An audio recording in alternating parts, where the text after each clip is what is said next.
viewers, it's the final bout of 2024. Two crucial states, Maharashtra and Jharkhand. A litmus test for the Mahayuti in Maharashtra. And will the India alliances, Khatakhat model really work in Maharashtra? The bombshell that was dropped in the last 24 hours, what's going to be the impact on it in Maharashtra? All this and much more as we get you the fastest numbers in the less than 30 minutes. We'll take you through the numbers in a short while from now. Let me also bring in my colleague Abhishek Kapoor, who will be joining us on this broadcast with me as I take you through the numbers from Maharashtra as well as Jharkhand. Very good evening, Shawan, and very good evening to you, friends, all those watching. And we are building up to the exit polls that happens at 6:30 p.m. because that's the time before which the Election Commission does not allow us to bring to you those numbers. We have two set of numbers, one from PMark, another from Matriz, and these are people who have done their own independent surveys. We are just getting you the numbers, but what is important is, Shawan, you know, this is an unending cycle. We are going to discuss that also. We had general elections, after that Haryana elections, now we have Maharashtra, Jharkhand. Soon we are going to have Delhi, when it's going to end. Maybe that's also should be a point of conversation. But let's begin with the headlines. That's the national picture that we're going to look at. But first, let's take a look at the headlines we're tracking at this hour.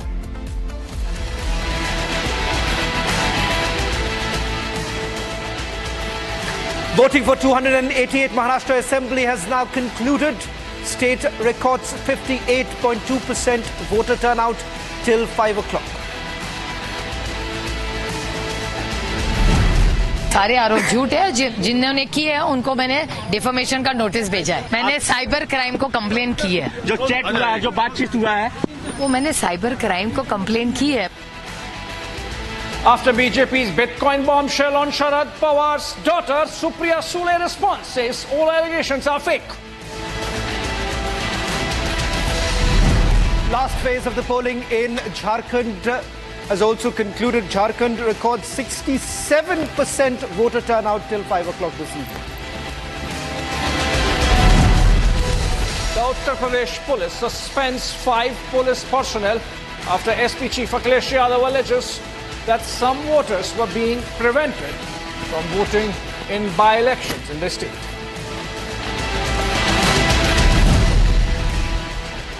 As voting in Maharashtra and Jharkhand concludes, stand by for the biggest poll of polls on Republic TV.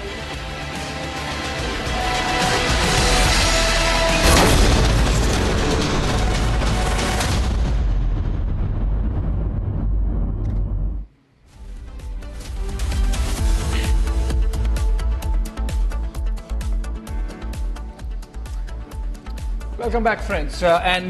Shawan and I are going to bring to you over the next couple of hours, Shawan, exit poll numbers for Maharashtra and Jharkhand, both which I was mentioning earlier, have been done independently by PMark and Matriz. Republic is just bringing to you those set of numbers, and they are going to come to us also in a bit, and we are going to get them to you at around 6:30 p.m. And also, Shawan, we are going to have a fantastic panel of guests, as always, an exciting political conversation on what it means for the people of Maharashtra, what it means for the people of Jharkhand, and of course, what it means nationally. Well, in fact, it's been a very eventful polling in the state of Maharashtra. Just less than 24 hours before, you've had two biggest controversies hitting both sides. The Mahayuti as well as Mahavikas Aghadi, the cash for vote scam.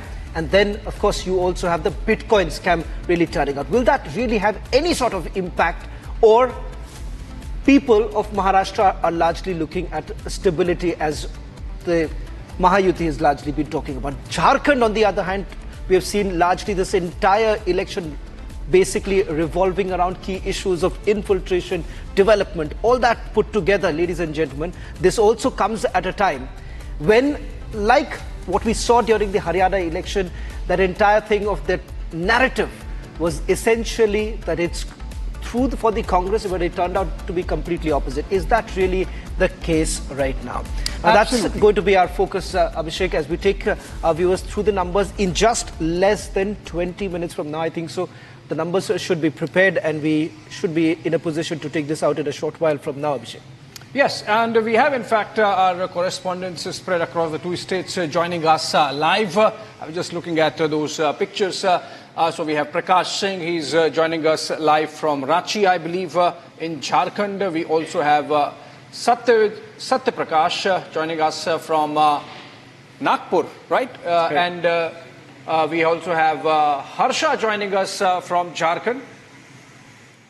And Meenakshi. Okay, fair enough. So should we go to Prakash Singh first and to understand Jharkhand, Shawan? It's interesting the way the infiltration debate really panned out, the manner in which BJP doubled down on the issue of these infiltrators have settled in Jharkhand. According to BJP, most of them Bangladeshis, but then the kind of ad campaign that was launched, Prakash, it was almost clear that maybe it is about one particular area, one particular community in Jharkhand. Please tell us what's happening with the polling numbers first and how does it look like?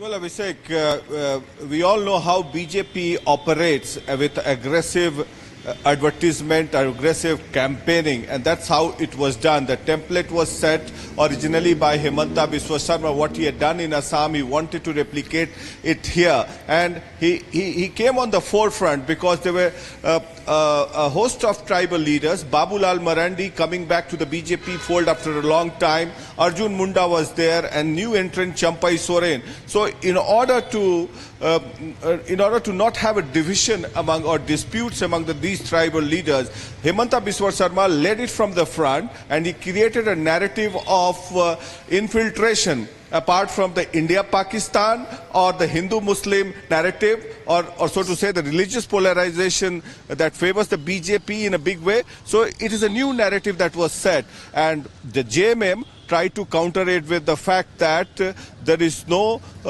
border that shares with Jharkhand and Bangladesh, so there is no case of infiltration. Turnout. And the border Prakash, I'm sorry to interrupt you, but just a quick...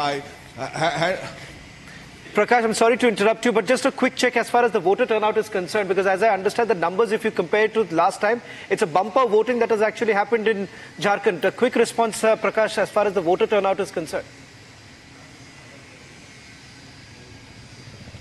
Well, yes, the voter turnout is more than 67%. That's what we get to know. And as and when the turnout of the voters increase, generally the trend is that it is anti-incumbency and it is against the ruling government. But there are two aspects of it. One is the Maya Yojana of the Hemant Soren government. We'll have to look at it whether the women folks in the rural areas have voted in large number, rural areas I am saying, because in the urban areas and the Bihari voters, the Bihari migrants who live in Jharkhand, they are predominantly the BJP supporters. If you look at the tribal voters, so we'll have to look at it, what the numbers are saying. The poll analysts and the psephologists would have done the exit poll. But the rural voters have voted in large number in favor of the JMM, and those are the tribal voters. So it can go anyway. Either it is anti-incumbency or maybe the rural folks have voted in large number for JMM. So infiltration is a big issue in the urban areas, predominantly among the BJP voters. Prakash, we'll keep coming back to you because as we just, so perhaps build the momentum now for the numbers to come in a short while from now. Let's just quickly take you through the numbers right now. How does it really look like? And also, I'll tell you the comparison in a short one from now. Let's take you through. Now, what's it like in terms of the Jharkhand Assembly? Where does it all stack up? Total of 81 seats. Now, as far as the BJP is concerned, 25 in the Assembly, Congress 16, JMM 30, and others 10. Now, will the JMM be able to retain that, particularly in the Santhal Pargana area, because that's where the campaigning was intensified by the Bharatiya Janata Party?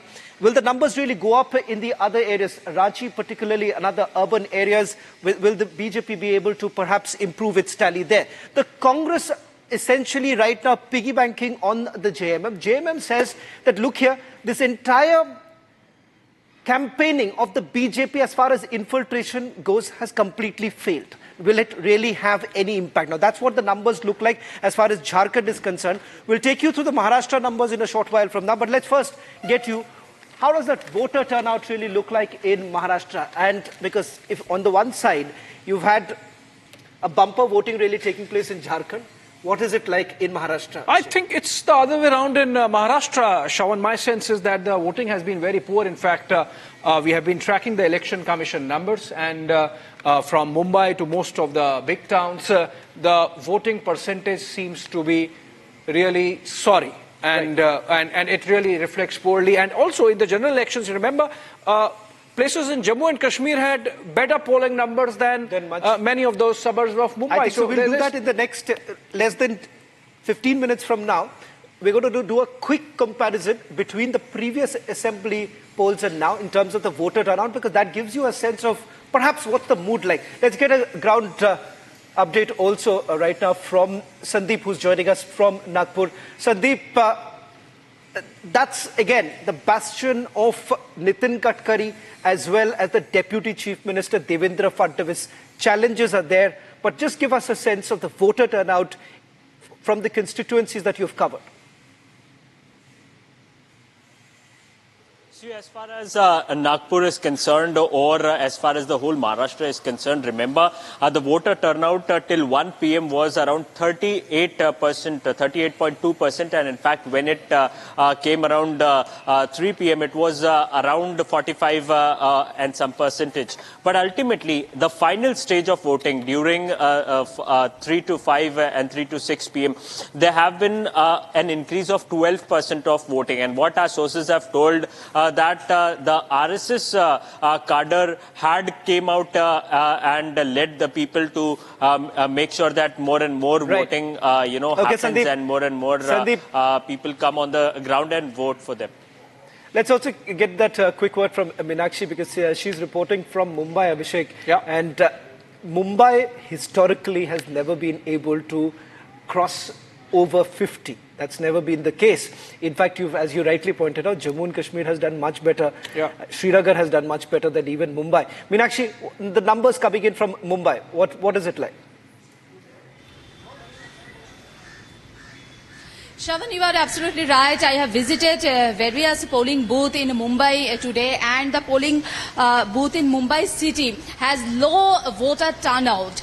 As per Election Commission, Maharashtra recorded 58.2%, and here up to 3 p.m. Mumbai recorded lowest voter turnout 39%. Can you imagine? Mumbai has historically struggled the low voter turnout, as you said, and in Assembly election 2019, for Mumbai recorded voter turnout 50%, 50.6%, and whole Maharashtra is turnout 61.4%. Here today, this election, Maharashtra turnout 48.2%, and up to 3 p.m. Mumbai voter turnout is 39%, and the VIP constituency like Worli has the lowest turnout, lowest voter turnout up to 5 p.m. 47% turnout, and round 5 it is 47.5%. Okay. And Mumbai Devi constituency also voter turnout lowest 46%. Right. Meenakshi, thank you for giving us the numbers from Mumbai. It stands pretty much where it was even last time. Let's now give you a look at the Maharashtra Assembly. Now, things have completely changed there, because there has been complete factionalism that has taken place while the BJP faces the allegations of splitting two parties, the NCP as well as the Shiva Sena. Now, this, ladies and gentlemen, in the 288 Assembly seats, BJP has 105, because if you compare the number to 2014, there was a dip from 122, the BJP went down to 105. The Congress, historically low in Maharashtra with 44. Shiva Sena, that was again in alliance with the BJP, getting in 56, but again, there too there was a drop. NCP 54 and the others 29. Now this, what you see right now, is going to completely change with the breakaway here and the breakaway here. Now, whether or at all Eknath Shinde will be able to pull the voter base, and the NCP too, will they be able to pull the voter base, is something that we're going to reveal in a short while from now. So things are going to completely change here, and it's going to be very interesting given the fact that there are several issues that each of these parties really face, Abhishek. Well, absolutely. In fact, if you go by, Maharashtra politics, or what has happened, not just during the campaign, Shravan, over the last couple of years, if I were a voter in Maharashtra, I would be so confused. Right. If there is a Shiv Sena, there are two Shiv Senas. If there is an NCP, there are two NCPs.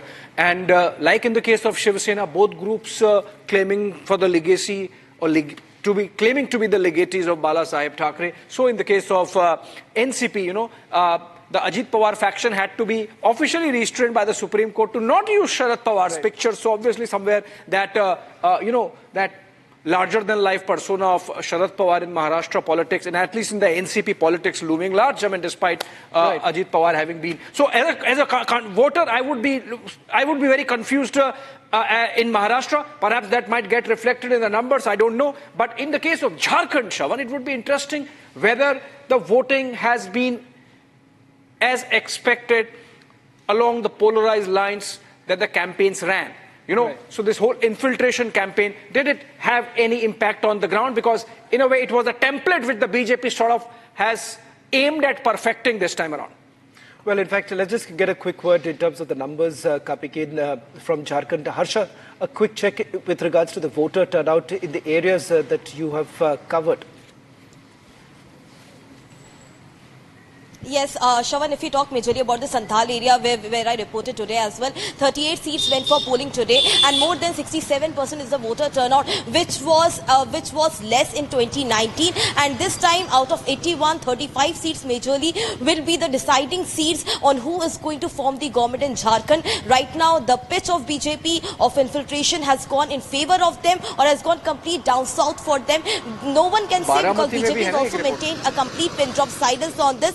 But yes, there are several tribal seats where the voter turnout has been a huge voter turnout, which we saw since morning. 35 seats majorly the tribal seats, where they were talking on the Maya Samman Yojana scheme. They were talking about the loans which have been waived off. They were talking about the electricity bills which have been waived off. While we saw BJP only campaigning on the infiltration and on the NRC, while there's a huge sympathy factor for Hemant Soren as well, which we have seen in Santhal belt. So Santhal area, Shravan, is going to be precisely the deciding seats for who is going to form the government in Jharkhand. Last time in 2019, JMM got only 13 seats. BJP got 12 seats. Congress got 8 seats, and CPIML got 1 seat here in Santhal. This time, JMM is expecting that at least they will get more than 20 seats here in the Santhal area. If that's going to be the situation, then Harsha, it's a tough head-on-head battle for both BJP and JMM. Yes. Well, thank you very much, Harsha, and all the other reporters getting us the latest updates. We'll keep coming back to you as we also get in touch with all the leaders today. But Abhishek, there is a lot of skepticism when it comes to the exit polls altogether. The Haryana elections was perhaps a stark reminder of how the exit polls are going wrong in terms of the numbers. So, can that be arrested this time? Should have got the PMark and the Matriz guys here, Shravan, and asked them whether this time, are there any face savers for them? Can they enlighten us about what kind of methodology they have followed? Is there any difference between the last one and this time, given the fact that almost all pollsters in a very secular trend keep getting it so fantastically wrong? I mean, are there going to be any kind of celebrations? Right. And if they get it right this time, and I would say this time around, even if they get the methodology right, it might be, as they were saying in the United States, a dead heat. Right. At least in the case of Maharashtra. Let's see how it pans out in Jharkhand. Joining us, the guests in the studios, as also joining us online, and Rajiv Pandey. We have he's a spokesperson of the BJP. He's joining us live from Mumbai. We have Binay Singh and Akhil Swami getting mic'd up in the studios in a bit. And we have Manaswi Thapar joining us live from Ahmedabad. He leans towards the Congress party or against the BJP. At least we also have Vijay Krishna. Manaswi also leans towards the Aam Aadmi party, essentially against the BJP. And we also have Mr. Vijay Krishna.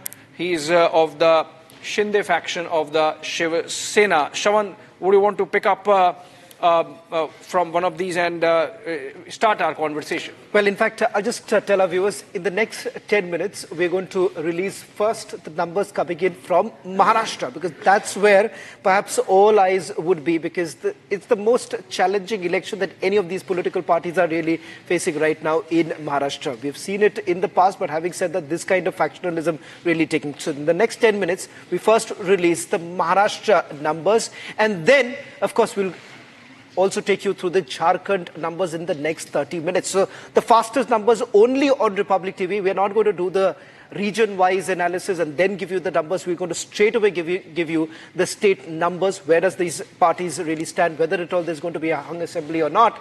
And as far as Jharkhand is concerned, whether at all BJP's entire campaigning, which the opposition parties have been saying is extremely polarizing, did it really have any impact on the ground or not? First, let me begin by getting a quick comment from our guests in the studio. Binay and Akhil Swami is joining us on this broadcast. Binay, exit polls have gone wrong in the past. But having said that, you've toured Jharkhand extensively. First on Jharkhand, and then your assessment as far as Maharashtra is concerned. What's your understanding, Binay, quickly? The voting percentage, this much high voting percentage, this is a very good sign. Point higher than last time. No, but up to 5 p.m., the voting percentage is more than 60s. It is around 62. So in the last 68 it is. In the last 1 hour, I think minimum it will add at least 5%, because there are long queues still in the polling booths. Yeah. So the main fact is that why this voting percentage has gone high in Santal Pargana area, because tribals have come out in big numbers, and the main issue of the BJP was that the infiltrators, the Bangladeshi Muslims, they were marrying the local tribal girls, they were luring them. So this was the main issue, and I think this issue has clicked and people has come out in large numbers to the booths. I think it's a good sign for BJP. Okay, so you think that this is good for the BJP. Akhil Swami, the high voter turnout in Jharkhand, according to Binay Singh, is good for the BJP, but what is your assessment of Maharashtra? See, first of all, because we talked about Jharkhand, I would concentrate on Jharkhand I know why first. you want to jump onto Jharkhand, because he's saying that they are winning Jharkhand, right? No, they are not. Because see, the narrative what you are trying to make and the BJP is trying to make, I want to know from them as to if the Rohingyas have settled only in Jharkhand, in the entire country. Are not they in Delhi? Are they not there in Uttarakhand? Are they not in Madhya Pradesh, Rajasthan?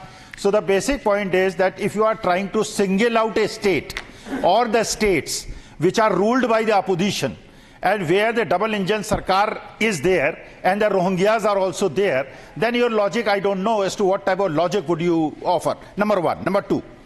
See, the country's boundaries up to 60 kilometers is only protected by the central forces, and the state police doesn't have any role.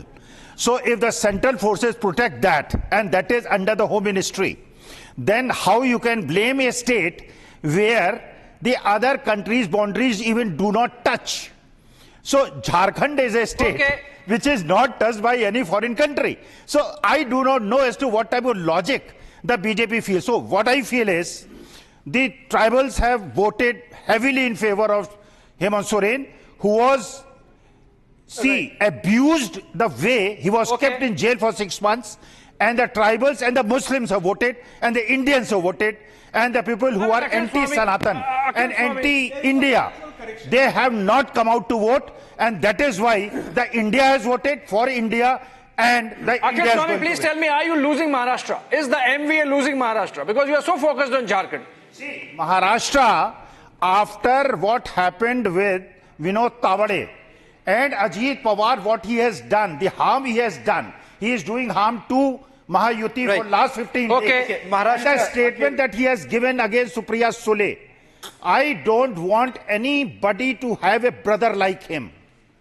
Supriya Sule. So but we are discussing elections, Akhil Swami. We are discussing elections. I have not heard a single statement by Supriya Sule against Ajit Pawar. And Ajit Pawar not only has Maharashtra betrayed Sharad elections, Pawar, in fact, he has Maharashtra also elections, betrayed- Akhil Swami, hold on. Maharashtra elections undoubtedly is going to be quite fascinating. I'll tell you why.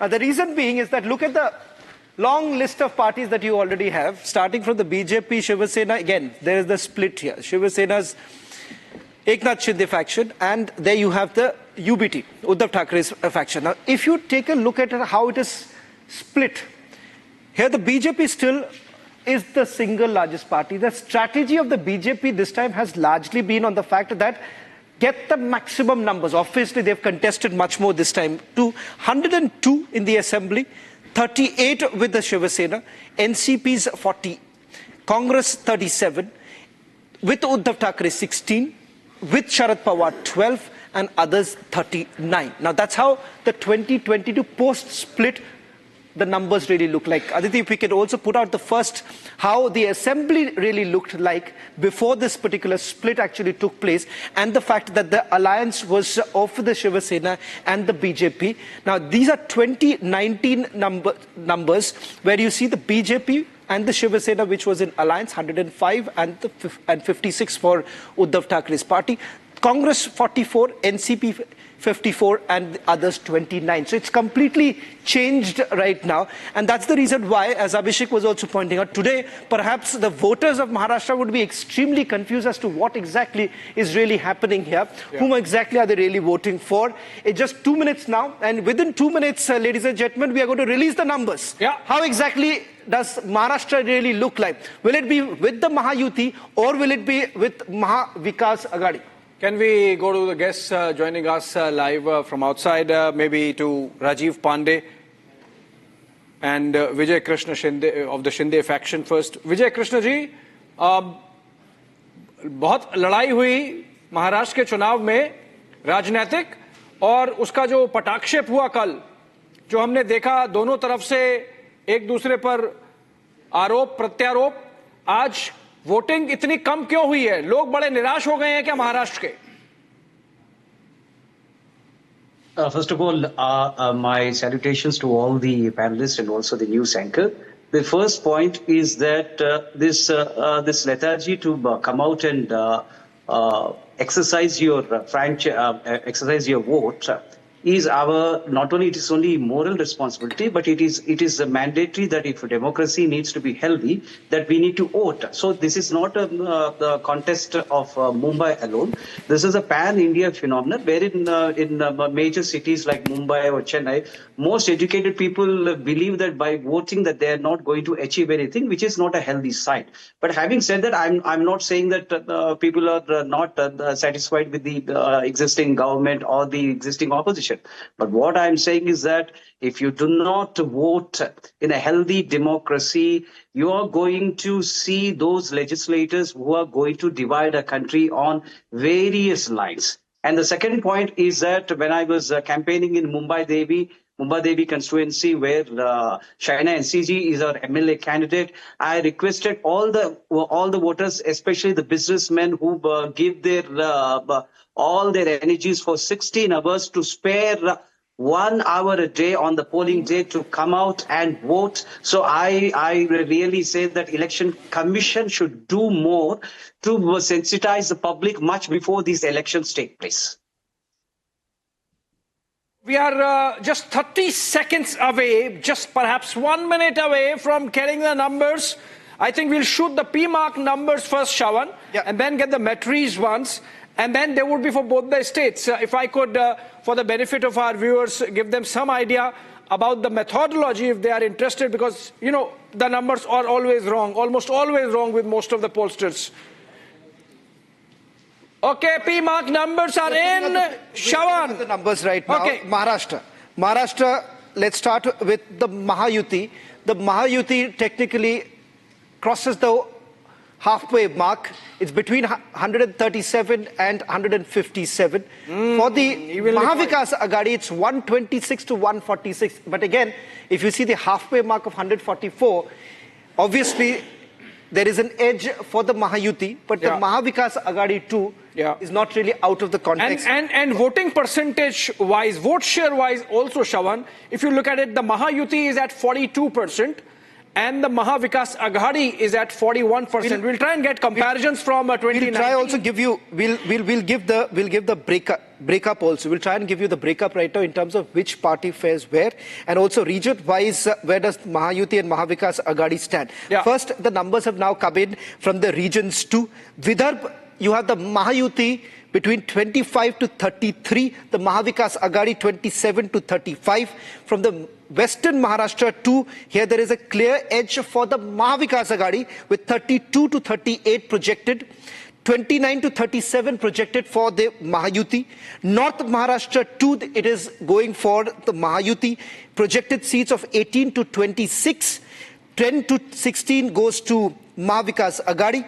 Marathwada again, here the projected seats are more for Mahavikas Aghadi. So it's a clear dent as far as Mahayuti is concerned, as far as two areas. One is with regards to Marathwada, 22 to 30, 32 to 38 in Western Maharashtra, 27 to 35 in Vidarbha. So at least these are the three areas where it's finding it extremely difficult, particularly with the Congress doing well in the Vidarbha region too. So that is the reason why, Vinay, perhaps a quick comment with the numbers that are now trickling in. We're going to give the breakup also in a short while from now, but 137 to 157 is what it looks like as far as Mahayuti goes. Sawan, it was a very disciplined, organized and a very focused election campaign from the BJP side. So it's the Ladki Behna scheme which is working, particularly if you see the areas they are doing well.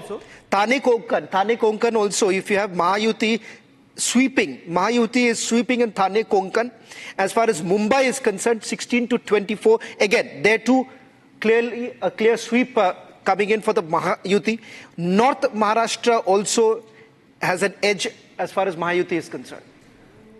Someone 2-3 days ago only, it was quite visible. It was in the air, you can say. The air was such charged that it seems that anybody can predict that things were changing in favor of BJP and the alliance partners. And I think both the alliance partners, Mr. BJP and the alliance partners, they fought in a very coordinated way. They were very focused. The strategy was good, and thanks to the state leadership, the leadership of Devendra Fadnavis ji, and it was quite a good thing. And the slogan that "Katoge to batoge," I think "Ek hai to safe hai," it was a historical slogan. Okay. But that you can say in the history of this country. But you had the Mahayuti, Ajit Pawar himself saying it is not going to work. Pankaja Munde said it's not going to work. This is outsider. No, what anybody said, but it worked. But it worked. If it is on the screen, you can see it worked. Before we go to the guests, I'm not supposed to work. We have got the seats, Abhishek, if you just, before we go to the guests, we have got the breakup right now. Yes. Vote percentage projected prediction for the Mahayuti. BJP, 25% vote prediction, which translates to about 77 to 97 seats. Now, that is something that the BJP would perhaps not be very happy, Abhishek, because as I understand, BJP is clearly looking at crossing, being it at the 3-digit, and the fact that above 105 is what they were really looking at. The Shiva Sena, with the Mahayuti, 13% vote prediction, translating to about 40 to 60 projected seats for the Shiva Sena. Ajit Pawar, only 4% vote prediction, 4 to 16. So if at all the Mahayuti falls short, again it's going to be because of Ajit Pawar's performance, his party, with just about 4%. So that's the breakup as far as the seats of each of these parties go. I'll just repeat, 77 to 97 as far as the BJP is concerned. The Shiva Sena 40 to 60, and 4 to 16 goes to the NCP Ajit Pawar. Mahavikas Aghadi, the Congress projected for about 41 to 59 seats, 16%. Then you have Uddhav Thackeray, 32 to 52. Sharad Pawar, 33 to 53. Let's also get you the breaking numbers now coming in from Metri's. Metri's is also releasing the numbers. We're going to put that out in a short while from now. Can I say just one line? We're going to put that out, but just a quick response. Quick response, Akhil. No, we get Rajiv Pandey first. Rajiv Pandey, you are there in Mumbai and you have seen the Maharashtra campaign up close. We are, of course, putting out the numbers. We're just going to do that. We're doing that. We're doing that. Just less than a minute, we're putting the numbers out. First comment from Rajiv Pandey. Rajiv Pandey. Numbers are out. You think Batoge to Katoge was an act of desperation, as Akhil Swami says, or you think it really clicked for your electorate? Swamiji can say anything. He is a hardcore anti-BJP person, so I do not take his statement very seriously. I just want to say, Abhishekji, one thing. As far as these projection is concerned, you will find on 23rd that in Vidarbha, BJP is going to do very well as in Western Maharashtra. You know, what you are showing in Western Maharashtra, there are more than 30 candidates of the Ajit Pawar, NCP, who can win their election. Matri's numbers are out. I'm just sorry to interrupt you, but I'll just quickly put out the Matri's numbers right now. Matri shows a clear victory for the Mahayuti, 150 to 170. I'm going to give the breakup of each of these parties also, Abhishek, in a short while from now. Yeah. But it's a clear projection, seat projection for the Mahayuti, 150 to 170, and 110 and 100 to 130. That's the seat projection for the Mahavikas Aghadi as far as Matris is concerned. So here you have one poll making it very clear that Mahayuti is well placed as far as this election goes. Yeah, and should we give the Jharkhand numbers also? We're just going to put that. Let's just stay with the Maharashtra numbers for now. Okay. For some time, we're going to get the numbers in a short while. In the next 30 minutes or so, till about 7:10. 7:10 is we're going to put out the numbers as far as Jharkhand goes, Abhishek. Okay, fair enough. So if we go look at the Matri's numbers, Shravan, and for the benefit of viewers, if they want to understand region-wise also how the numbers go. So, for example, Western Maharashtra, 70 seats. The Mahayuti seems to be getting 30 to 35, and the MVA seems to be getting 29 to 34. Vidarbha, out of the 62 seats, the UT gets anything between 33 to 39, and the MVA gets between 19 and 24. Do we have those numbers on air? And, we've just put out the consolidated number. The seat projection is out. I'm going to take, in a short while from now, take our viewers through on the wall. So, where we're going to take you through. I think so. We are ready. Can I just say one line? Yeah, please go ahead. Yeah, you see, Matri's poll was not released when I was talking about that. Now you see in this poll what is showing that in Vidarbha BJP, Mahayuti is doing very well as in Western Maharashtra, whatever the first poll was showing. I had not seen these numbers. I will tell you one thing.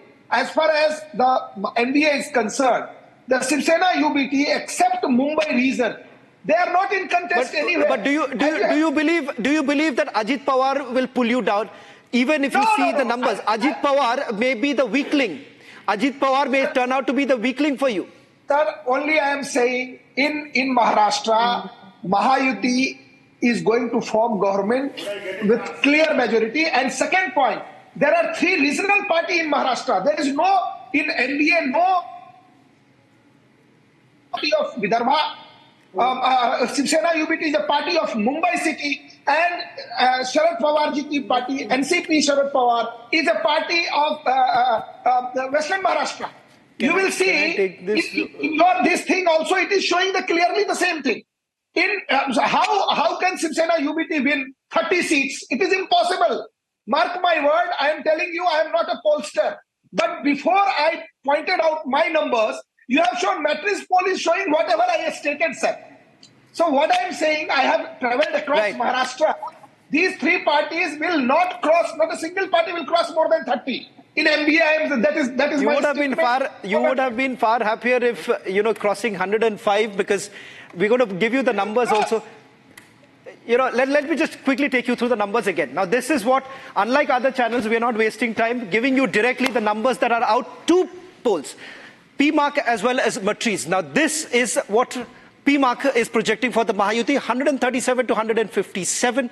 For the Mahavikas Aghadi, 126 to 146, and 2 to 8 to the independents. But here, it appears to be a neck-to-neck as far as PMark is concerned. But let's flip and take you through the Matri's exit polls. The numbers are clear. 150 to 170 for the Mahayuti, 110 to 130 for the Mahavikas Aghadi, and 8 to 10 for the independents. So it's very clear as far as Matri's is concerned, the Mahayuti is way ahead. What's really working for the Mahayuti right now? Is it because of the seat sharing that has taken place, particularly between the BJP and Eknath Shinde? Somewhere down the line with Eknath Shinde also, as many would say, giving up a few seats for the BJP, allowing the BJP to contest from a far number of seats, and the fact that if at all for the BJP, what might really work is that with the number of seats that they are contesting this time, Abhishek. Sean, do we have more numbers? Because if you look at these numbers, I am a little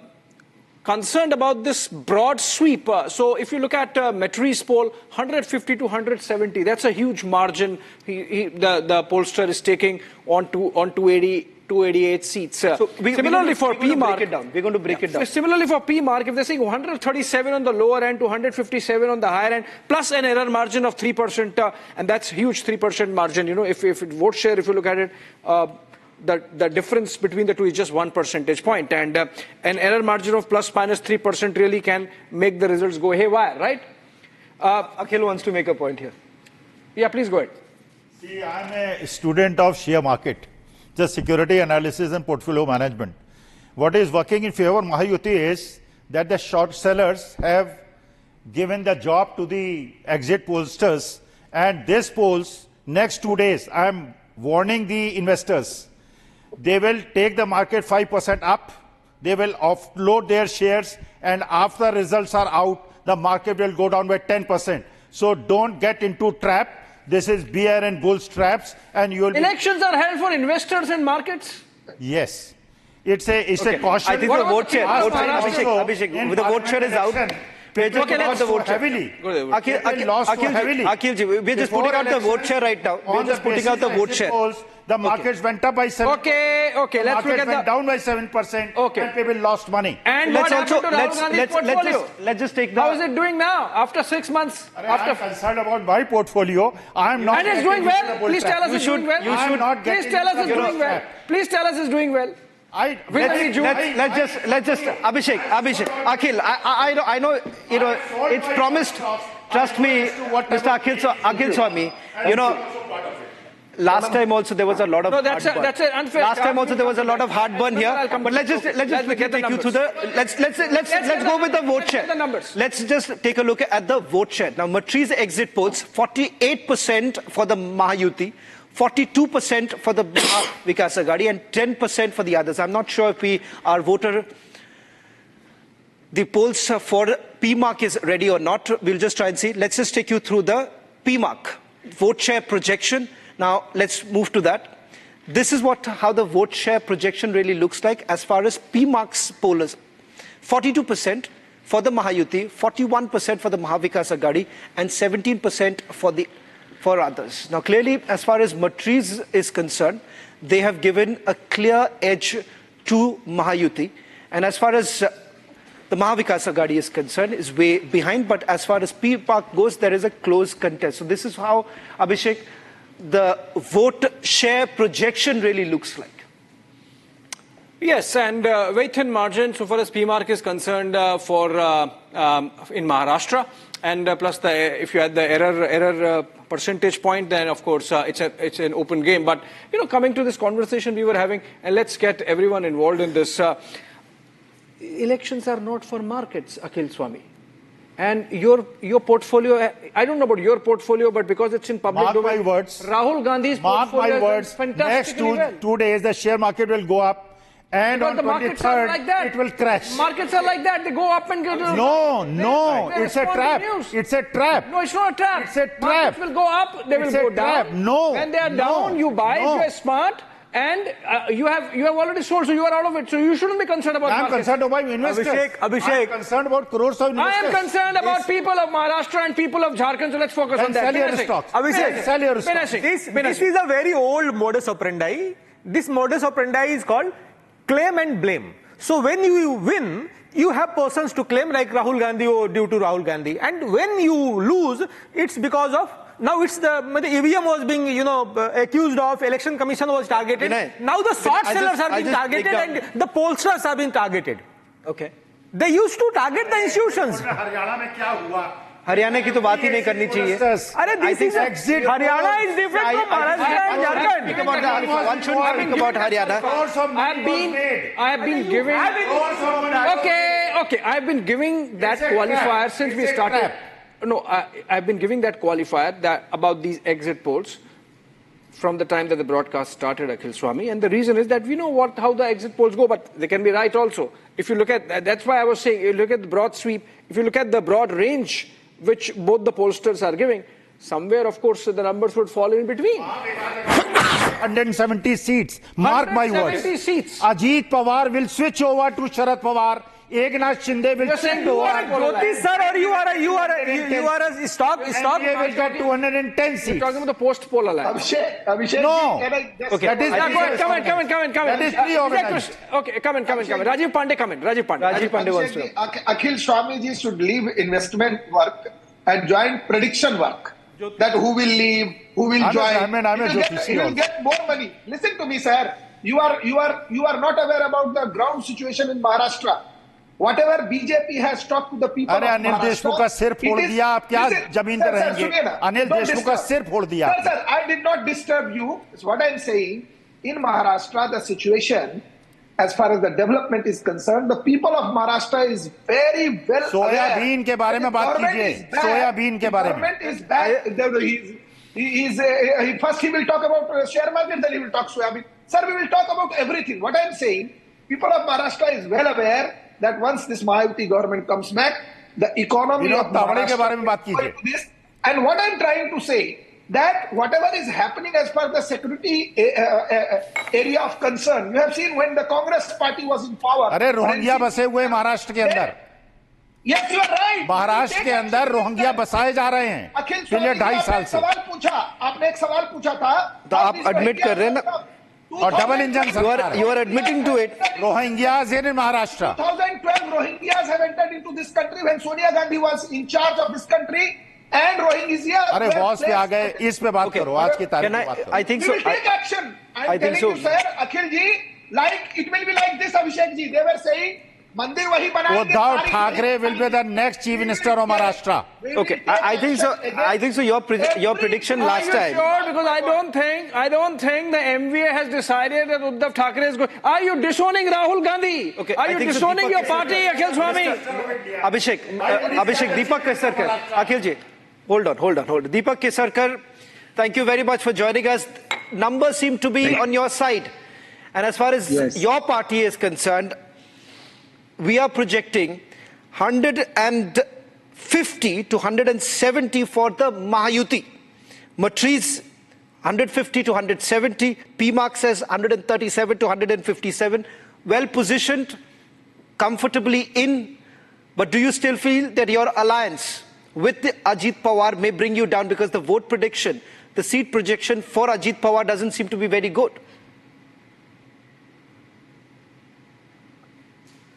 Still, we are Mahayuti, so whether they get good result or not, they will still be with us. That is what I feel.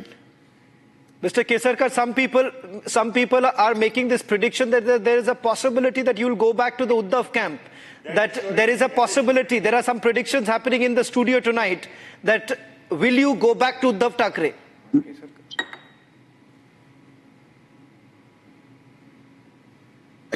I'm not sure whether we'll try and reconnect with him. We seem to be having some audio problem with Mr. Kesarkar. Predictions are being made that you will once again, your party will merge with Uddhav Thackeray. Is that a possibility? There is it at all. We'll continue to be with BJP, and this Yuti was formed by Babasaheb Thackeray, and this Yuti would be continued. If the numbers where it stands right now, Mr. Kesarkar, if the BJP turns out to be the single largest party, are you willing to?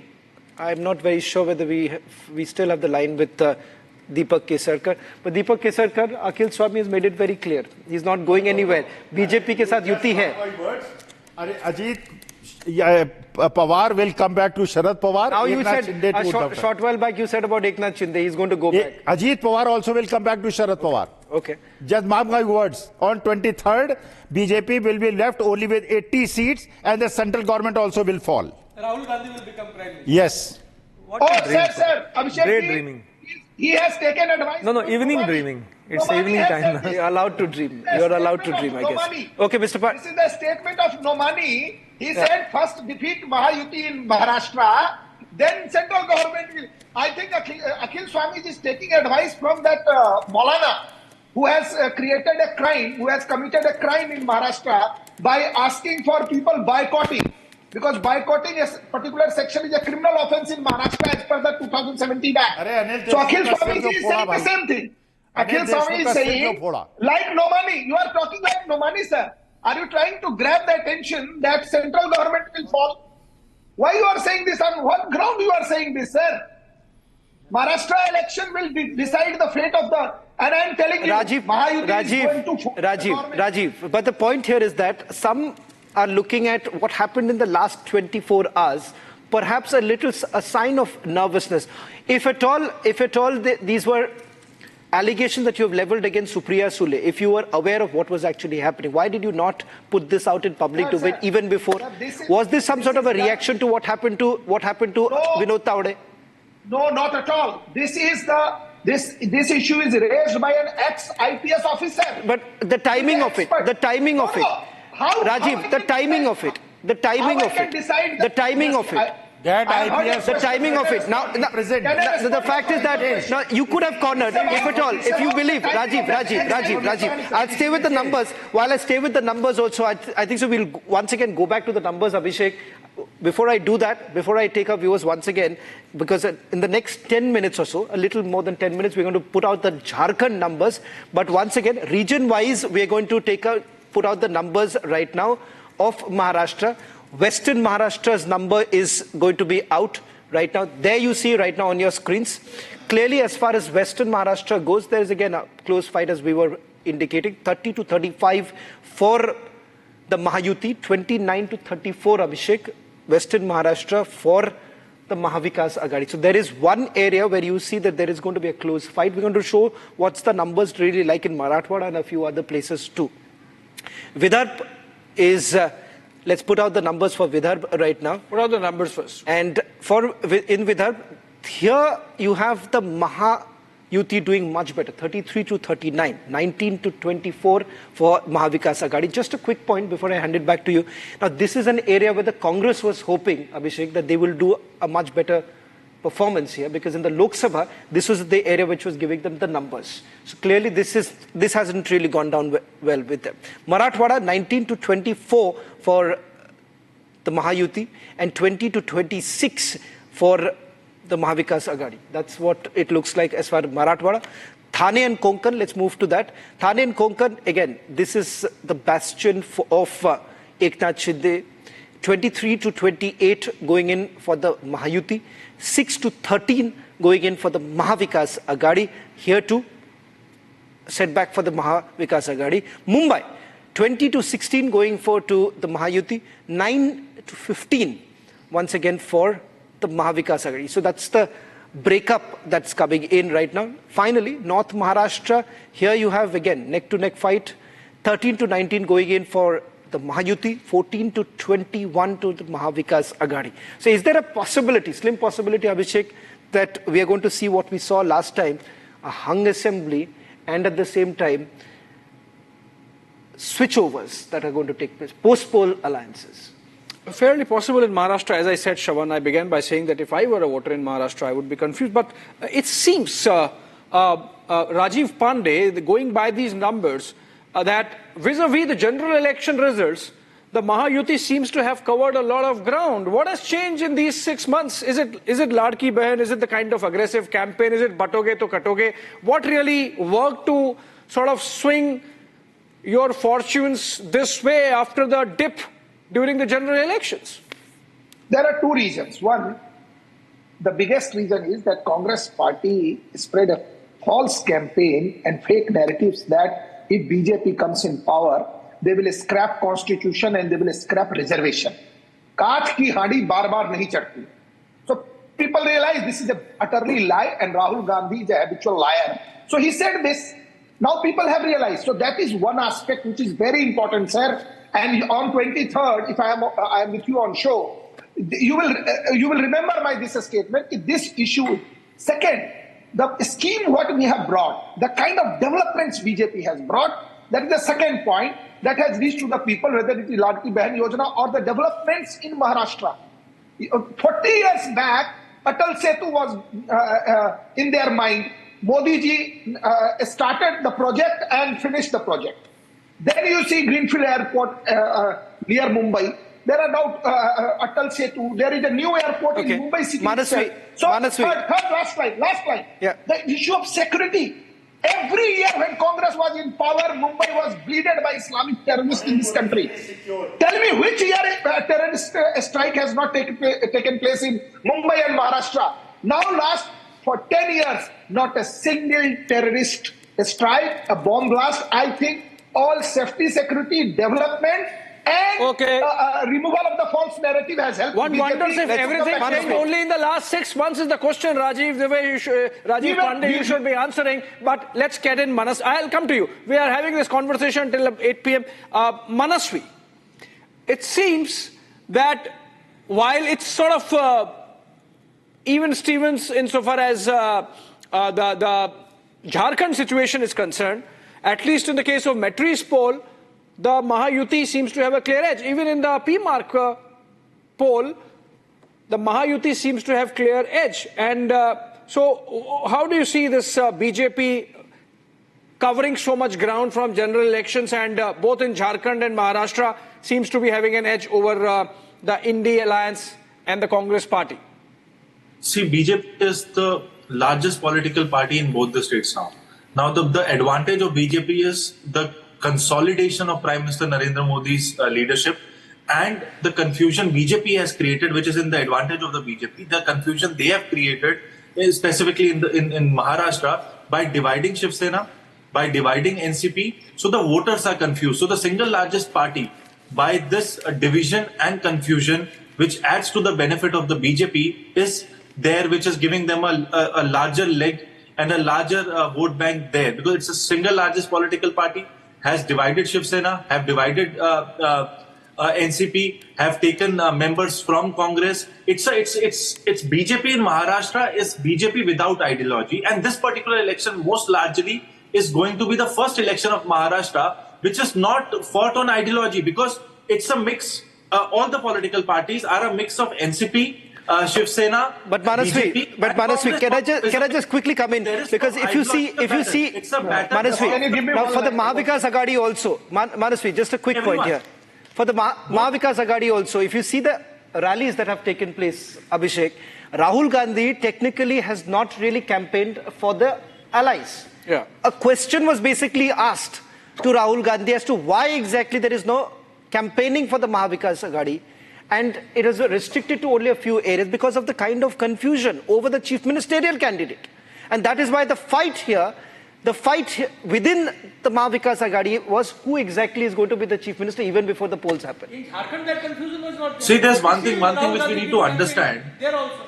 Why has Rahul Gandhi not campaigned? Maharashtra and Jharkhand. Why has Rahul Gandhi not campaigned? Can I come in? Shravan, can I come in? Yeah. Manasvi, yeah. In Maharashtra, the election is not between Mahayuti and Mahavikas Aghadi.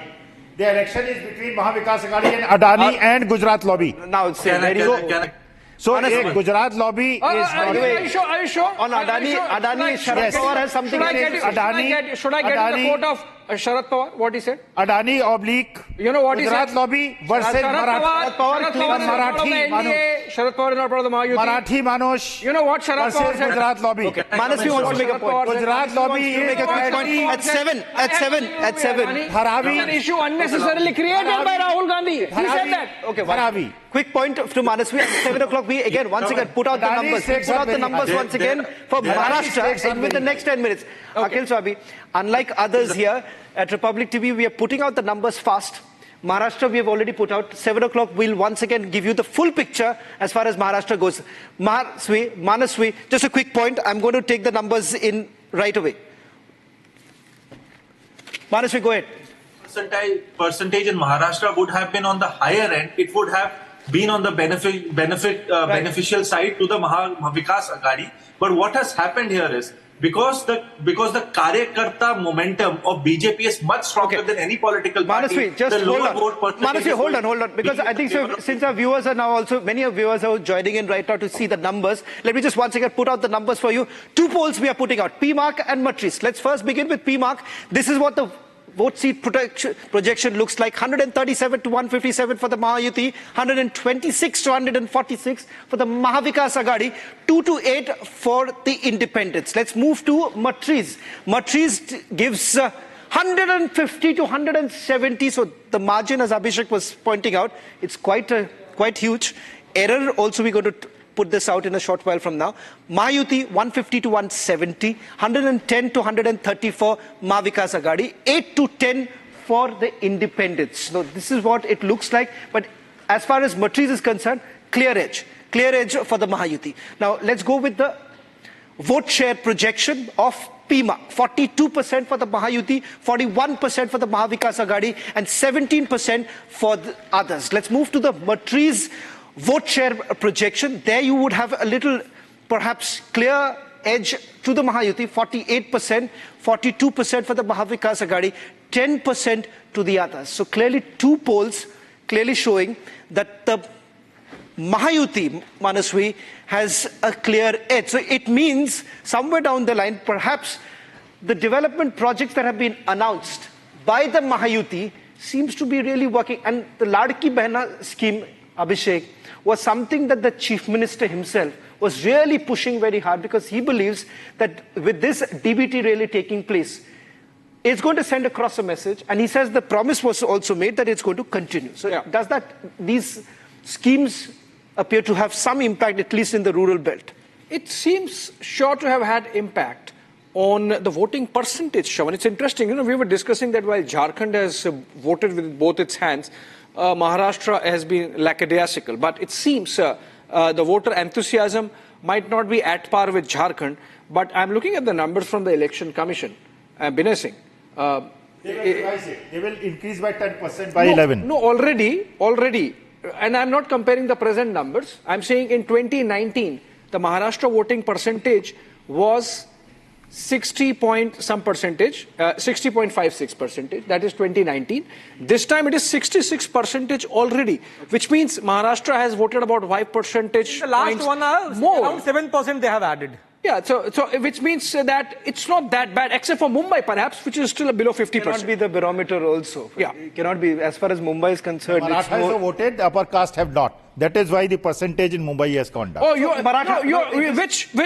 pollster you worked with, Akhil Swami? I'm myself a pollster. Short sellers. Short sellers. I'm a Jyotishi also. Short sellers. Pollster also. Did you make the same prediction for Haryana? Haryana? What was your prediction then? Exit poll, see, I mark my what was your prediction? What was your prediction for Haryana? Did you say BJP is winning? Man, listen to me. Okay. Exit polls means when everything is done, the voters have made their mind, they come out of voting. What was your prediction for Haryana? Every exit poll, no prediction. Okay, gentlemen, I think what so. Was your prediction? We will not count. Okay, Binay wants to also make a point. Binay, quick point. Was your I do not know today what Rajiv Agrawal will do, because if the poll percentage goes up by 10% in next today, right now he says 65%. Tomorrow morning he says 75%. First is Rajiv and Kumar, he doesn't want to get the name of the number commissioner, right? Naam mein kya rakha hai? Agarwal Kumar. Why not? Naam mein kuch nahi. Why not? Shravan, the common element, if VVPAT and EVM votes are not tallied, Akhil, allow Binay to make the point. Goes up. Maharashtra, you are fighting against Sharad Pawar. Akhilji, 1 minute. Form 17C have been collected. See, and the numbers are very clear. Akhilji. Shravan, the common element. Saturday, इस बार बेईमानी नहीं चलेगी. Going by the vote बेईमानी projection, नहीं right? चलेगी. Shravan, the common element in both Jharkhand elections and Maharashtra elections, that the share of Congress got 30 seats there and good seats in Maharashtra also. The Congress is going to be the worst performer in both the states. Good that you mentioned. And that's why. Good that you mentioned. That's why I have to bring this. Hold on. Vidarbha में clean sweep है MDA की. अखिल स्वामी सुन लीजिए. विदर्भा में clean sweep. अखिल स्वामी सुन लीजिए. केवल Thane area को छोड़ के बीजेपी हर जगह हार रही है. Sweep, but we are discussing. Hold on. In both states. Hold on. Now, you made a point, Binay Singh. I'm giving you numbers. You see, vote percentage wise, the BJP gets 25% as per the PMark poll for Maharashtra. Okay? The Shiv Sena of Shinde faction gets 13%. The Shiv Sena of UBT gets 13%, which is 26% taken together.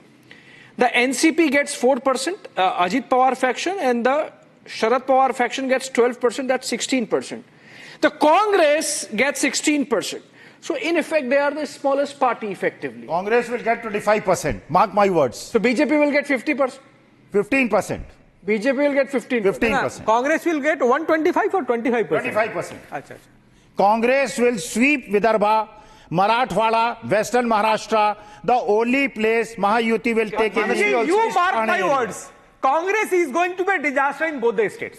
Okay, Manasvi also wants to come. Manasvi, Well, come back I've given you the full picture here. But don't lose money. Hold on. You Akhilji, want to go party-wise, region-wise, we can do that. Okay, first Manasvi, then we go here. Manasvi, you can come in. No, I don't agree with Binay. I, on the contrary, believe that Congress will perform better than what they have performed in 2019. It would be a good journey for Congress in this election for sure. And Congress will play a very good role in Maharashtra's election for sure in terms of formation of the government if they get that opportunity. But there would be lots of Ayaram, Gayaram in this particular season of Maharashtra post the results are out. Okay. So I think so we are ready with the Jharkhand numbers. Let's go with the Jharkhand numbers that first PMark numbers which are now out. Let's just take you through it. PMark's clear projection of 31 to 40 for the NDA. For the Indi, it is about 37 to 47. So once again, this is where it looks like Abhishek. I'm not sure about the Matri's numbers which are in yet or not. Matri's numbers are also ready. Let's take you through the Matri's numbers. Yeah, Matri's numbers are... So as far as PMark edge for Indi, and as far as Matri's goes, 45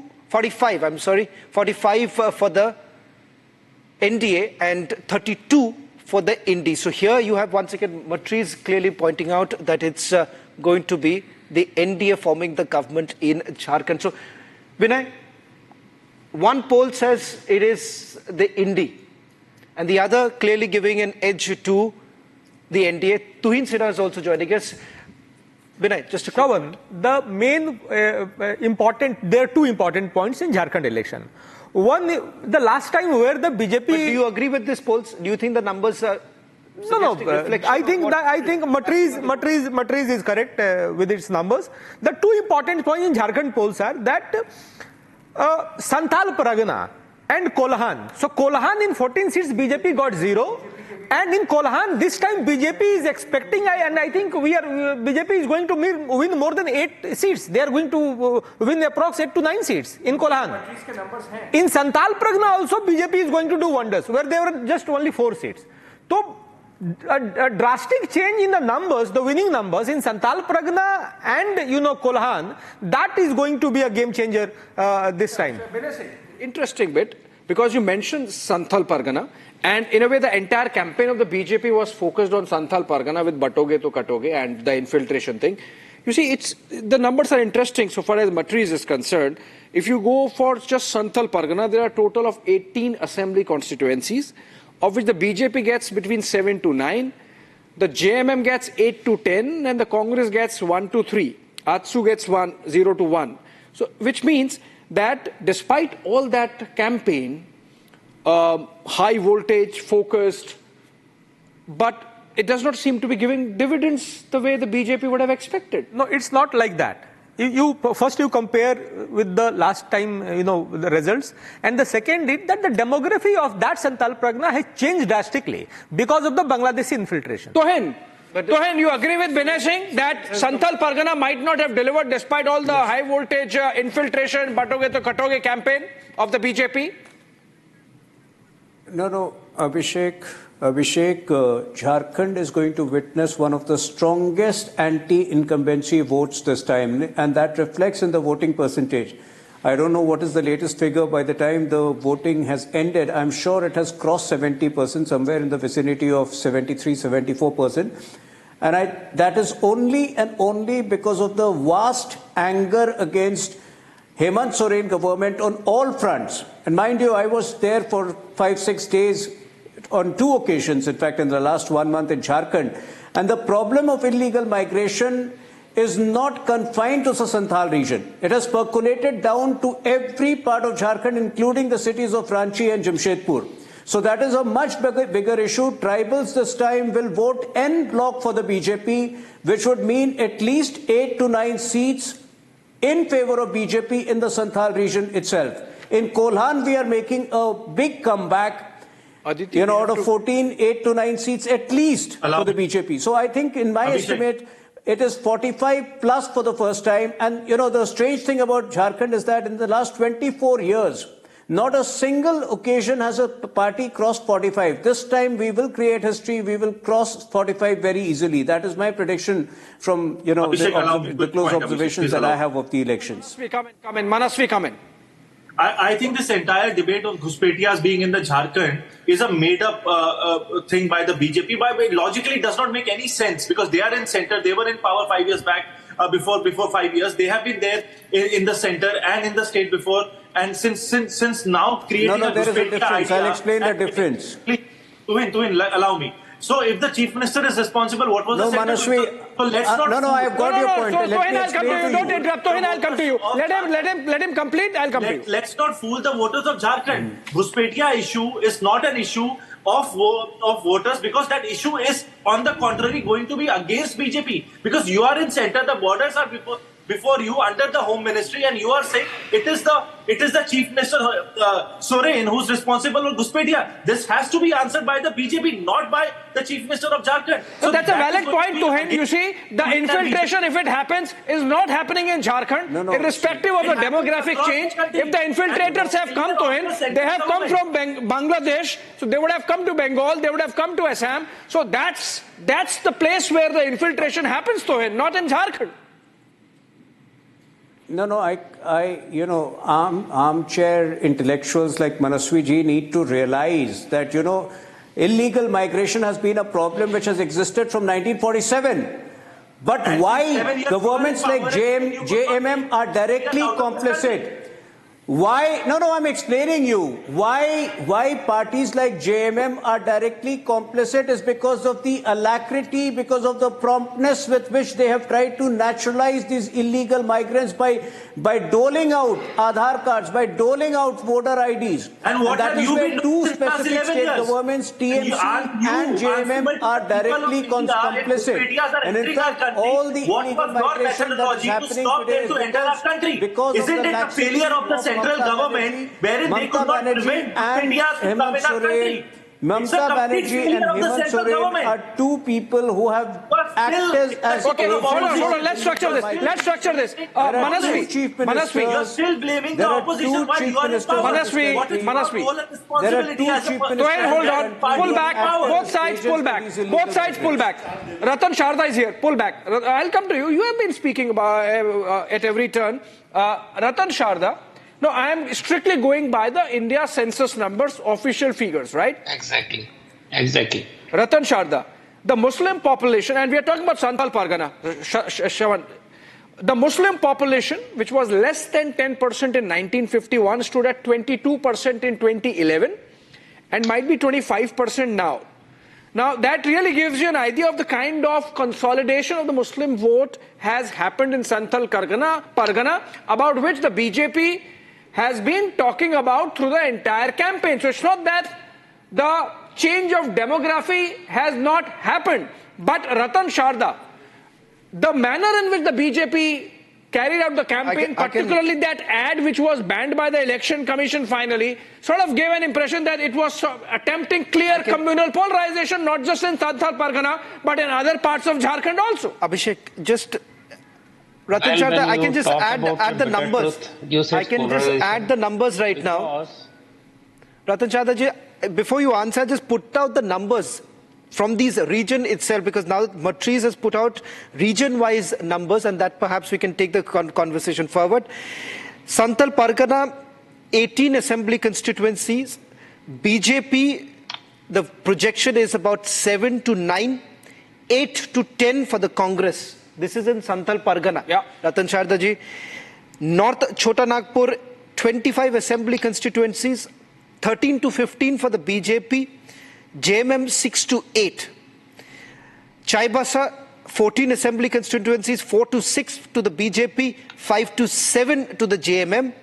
Ranchi, 15 assembly constituencies, 8 to 10 to the BJP, 3 to 5 for the JMM. And as far as Palamu is concerned, 9 constituencies, 6 to 8 for the BJP and 1 to the JMM. Ratan Shah, the Santal Pargana, as far as Matri's poll goes, it seems that their entire campaigning has found some sort of a resonance there. See, what the figures tell to you, very bare figures about the rise in the population of illegal immigrants, marrying local daughters, converting them and taking over their land. This is all on the record. It is not something the BJP has invented. So when you have such figures, such bitter figures in front of you, can't start shouting and claiming some kind of polarization. It is already there. And those who say, how did it happen?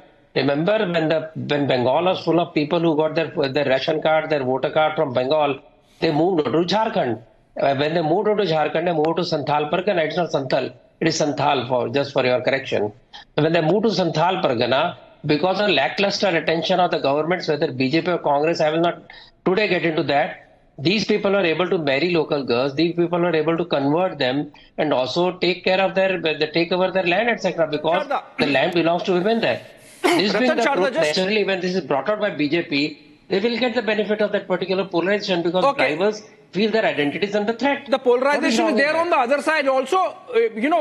When you say vote jihad, it sounds bad, and that's why the likes of Akhil Swami jump in and say, how can you talk about vote jihad? I'll give examples of vote jihad, but we have poll of polls. Shawan, can you give the number? This is an average of PMark and Metri, the two polls numbers, the poll numbers we are showing, Shawan. The average really gives you an idea with some clarity as to both in Maharashtra and Jharkhand, which side has an edge. Both poll of polls, as far as Maharashtra goes, clear edge to the Mahayuti, 154, that's the projection if you look at the average of both the polls. 128 for the Mahayuti, sorry, I beg your pardon, it's 154 for the Mahayuti and 128 for the Mahavikas Aghadi. So both the polls clearly showing an edge as far as Mahayuti. An average, if you average out the edges for the Mahayuti. Clearly. That's so NDA, not the Indi. Yeah. Well, it does appear. As far as Maharashtra goes, it's a clear edge for the Mahayuti. Let's take you through the Jharkhand numbers now coming in. Jharkhand poll of polls is once again here too. The average in favor of the NDA, 41 for the NDA, 35 for the NDA. Now here you have only had... That's a wafer's thin kind of edge actually, because 81 assembly... So if you see PMark is given a clear edge to JMM Congress Alliance and Matriz has given an edge to the NDA there. You have... But I can see, Shawan, for both the pollsters and for both the states, there is an overlap. So there is a grey zone. Absolutely. And maybe that's because the pollsters sort of covering themselves just in case the results... The error here too is also 3%, if I'm not wrong. Sorry? The error margin is also 3%. So that's... Add to that the error margin. So obviously, they're just sort of playing safe. But Akhil Swami, we were discussing about the polarization aspect on which the BJP has really doubled down this time. But are you saying that it does not happen? I give you an example of Dhule Lok Sabha seat in Maharashtra, Akhil Swami. The BJP lost it by about 4,000 votes in general elections. Now look at what?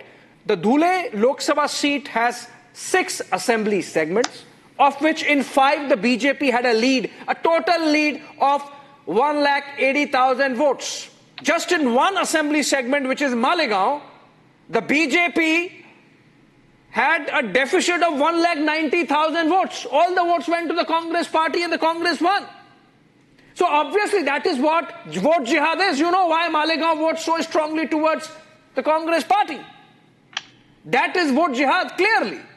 It is happening. So if the BJP says vote jihad is happening, we have to do something to counter that. What's wrong with that? Assembly constituencies also, each of the segments, there is a huge consolidation that has taken place in the Lok Sabha. At least many such Lok Sabha seats. I give you example of one. At least 9 such. See, unintentionally, Abhishek, you made such a dangerous statement. It's not. It's a statement of fact. Let me speak. See, you said that last 15 years, the Muslim population has doubled. And the central government, that means, and that is what I'm very certain about it, BJP is a anti-Hindu, anti-Sanatan party. And the tallest Rohingya in the country right now, who has been given the shelter in India, is Sheikh Hasina, who has been refused shelter by all countries in the world. And just because Sheikh Hasina had a contract with Adani, she has been given shelter here. That's not rational. You see, the Muslim votes, the Muslim population has grown up in last 10 years. That is what you said. No, it's not that. And Rohingyas have not settled only in Jharkhand. No. Let me come back to the number. In Delhi also. Let me come back to the number. They are in Rudrapur and Kashipur also. No, let me come back and to the there is a double engine sarkar there. Let me come back to the number. Let me come back to the number. You see, the Imam's salaries have increased 3 times in Maharashtra by BJP. And you are not giving increasing the salaries of the Brahmins, the Brahmin teachers. Answer that. Muslim Imams, the salary has gone up by 3 times. Answer that. Basically, Akhil Swami is saying you are swinging both ways. Abhishek, what was the salary of the Imams? It was a paltry 5,000. The demand had existed for the last 10 years.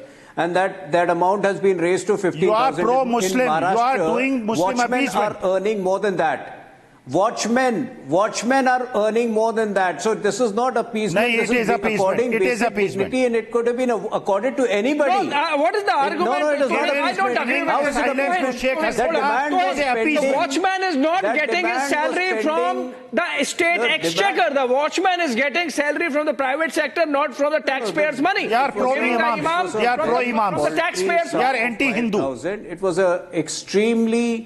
It was an extremely paltry sum of 5,000, which has been increased because the demand had existed for the last 10 years. Why not the Hindu teachers? I'm very surprised. Why not the Hindu teachers? How is the India Alliance, which was openly flirting and hobnobbing with the ulema, they were taking support from the All India Muslim Personal Law Board, and they are accusing us of, appeasement. You are doing Muslim appeasement. It's like the sun rising from the west, and they get away with these shallow. They get away with these hollow arguments. You are anti-Hindu. You are anti-Sanatan. Manasvi, you see, Akhil Swami forever leaning towards the Congress party, accusing the BJP. I'm anti-Gujarat lobby. I'm not pro-Congress. You're accusing the BJP of being pro-Muslim, of playing appeasement politics with Muslims.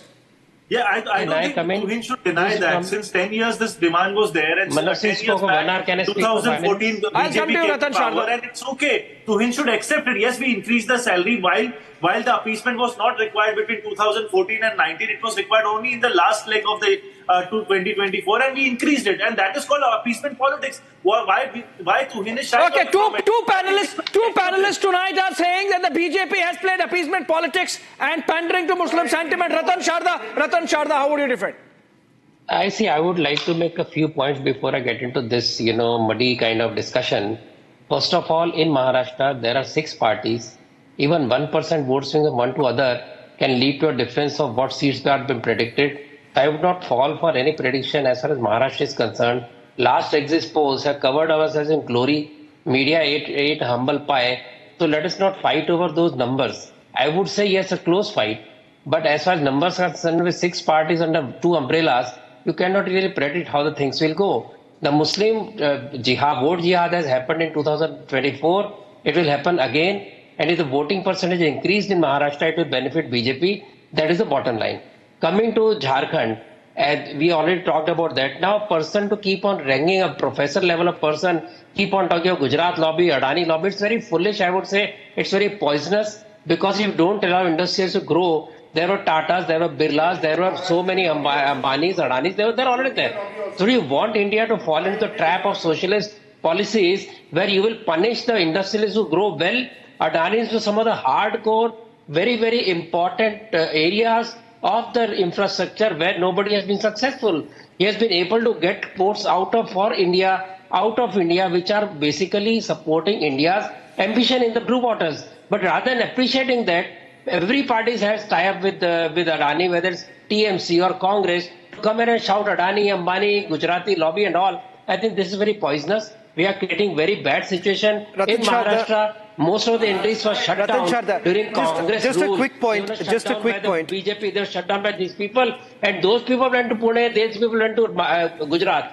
Now coming to this talk of appeasement, First of all, these particular salaries were increased for the people who are teaching non-Islamic subjects in the madrasas. One. Secondly, I do not agree that it was not appeasement, though I support BJP. Thirdly, when you talk of this kind of increase, when you talk of salaries of the peons and the pujaris, have you thought of pujaris in the government-controlled temples like Tirupati and Kerala temples? Pujaris get less salary than the sweeper in those temples. Yes. Do you know that? 18,000 for the sweeper, 8,000 for the pujari, and if it takes dakshina from the priest, they will be charged with corruption. Yes. So there is something terribly wrong, but that is out of question now because elections are over. We will see what's happening. And for the as far as election is concerned, I would put my bet after the election, very frankly, because whatever numbers come, within those there are factions. So unless the Mahayuti gets a good majority, I look at a very unstable situation where somebody might jump the ship.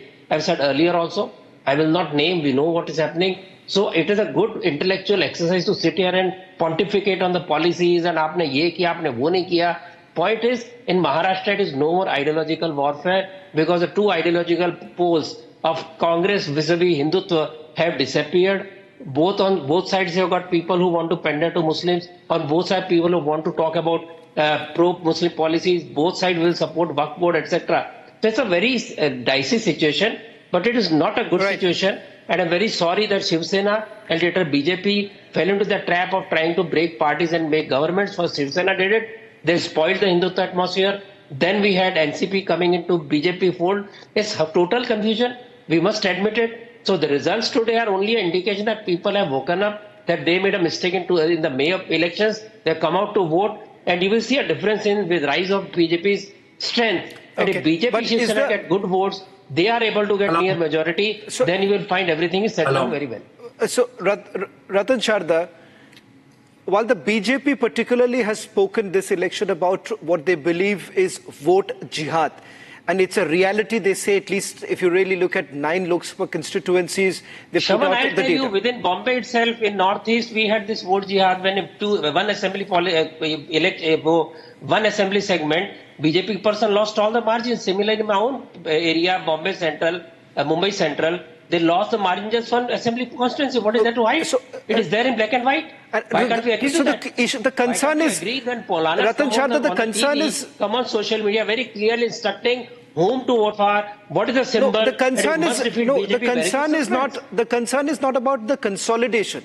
The concern is about the way the consolidation is happening and what is basically triggering that consolidation, because you have one particular faction largely fear-mongering, and that is the reason why. First, what did they say? That we're going to take away the reservation. Second, what did they say? That if at all the BJP comes to power, the constitution will change. Do you believe that any of it will have an impact? Because somewhere down the line, people have also understood. Haryana was a clear example of the fact that people saw through all of this, saw through the false promises. Going to BJP very, very clearly. Jharkhand go the BJP way as the voting percentage rises. Even in Maharashtra, the voting percentage increase. It is definitely favor of BJP, because whatever votes were to go to MVA through polarization has already gone. I wrote an article saying that just 1-2% gain by BJP will see the result totally change. Okay. Vijay, if I can also bring you in, for the Shiv Sena, it's going to be a tough task, because one, you're talking about one party is still fighting for the legacy of Bal Thackeray. The second is with regards to who exactly takes forward the legacy of the Thackerays itself. So that fight in itself is going to create a lot of confusion. First of all, I would like to tell you there is no confusion about who actually inherits the legacy of Bala Saheb. Bala Saheb is the Hindu Hriday Samrat for every Hindu who believes that he is the protector of Hindus and also the great Marathi Manus ideologue. So when I recently I heard about respected Uddhav Thackeray ji is talking about that how can you keep my father's picture at your home and claim that it is yours. I'm saying whosoever takes Bala Saheb Thackeray ji as his spiritual guru has every moral right to accept him as his guru. So what I'm saying is is that this Vamshavad is actually destroying India's demographic, India's Vijay, social I'll fabric. just stop you here. Vijay, I'm sorry, I'll just interrupt because I think so the numbers are ready once again. Yeah. So let's just once again take you through the numbers coming in right now. The poll of polls, at least two polls that here at Republic TV. So it gives you a full picture, ladies and gentlemen. At 7:30 this evening, we are putting out the full picture, the poll of polls here too. Let's first begin with Maharashtra, 288 seats. The average basically for the Mahayuti is 154. So clearly both giving that edge to Mahayuti. Mahavikas Aghadi 128, that's the average if you take for both the polls. And once again, the breakup here. For the P-mark, for 137 to 157, 126 to 146 for Mahavikas Aghadi.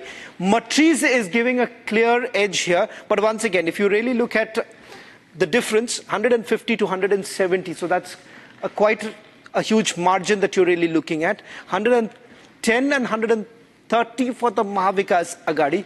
So if you go by P-mark particularly, there you have a close contest really emerging. Let's move on to Jharkhand. The numbers that are now coming in for Jharkhand, 81 seats. P-mark 31 to 40. 37 to 47 to the Indie Alliance, giving an edge there to the Indie. And this is what it looks like as far as the average of both the polls. 41 for the NDA, Indie 37. This is for P-mark and Matriz. So net for the NDA in both the states, remember, it seems that they are ahead if you go by the numbers right now. As far as Mahayuti in Maharashtra is concerned, only one giving a close contest. So that's what the poll of poll is concerned. We're going to put up the numbers. There are more numbers coming in a short while from now. We're going to take you through the other poll of polls too. Yeah, we in fact have some numbers. So for example, we have a Chanakya poll. We'll put it in a while, but we have Chanakya, for example, giving Mahayuti an edge in Maharashtra with 152 to 160 seats. And they are giving about 130 to 138 seats to MVA. Similarly, People's Pulse is giving 175 to 195 to the Mahayuti.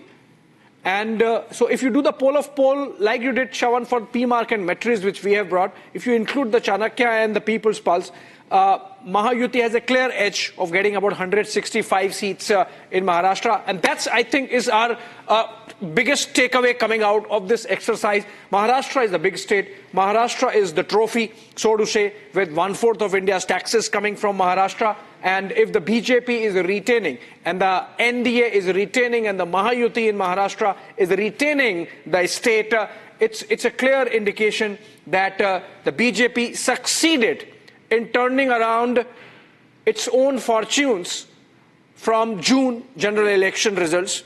And let's try to understand, because that's the key story. Akhil Swami, you don't speak for BJP, but assuming that these numbers are right, what might have worked for the BJP?